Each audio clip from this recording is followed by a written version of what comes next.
Donna Tatro with SuperMommyNot.com. Do you know someone who has suffered a concussion? Seems these days we hear about it more and more often.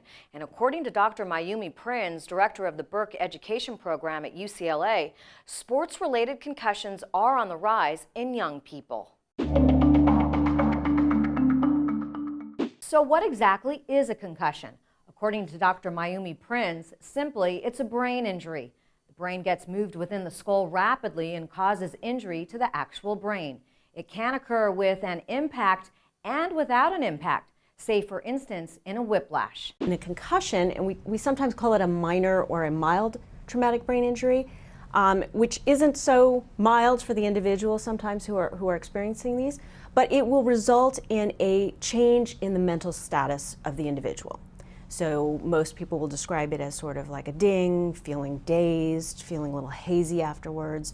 Any of those things sort of describe the altered state that one experiences when they have a concussion. Surprisingly, doctors are now seeing a population of kids who are getting not just one concussion, but multiple concussions. Competitive sports starting at a younger age is one of the reasons. So what does that mean for the future?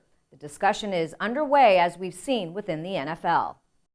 Generally, when a child has a concussion, they will experience an altered state.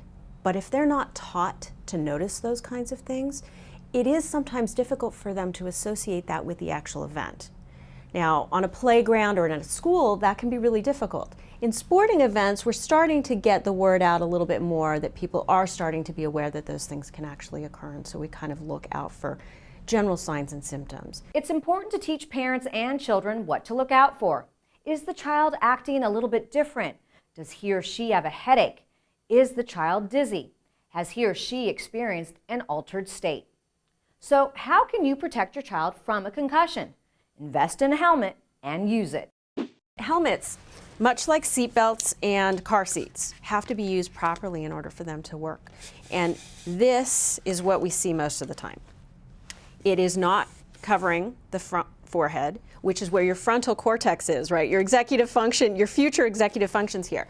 So you definitely want to make sure that the helmet is coming across the front of the forehead.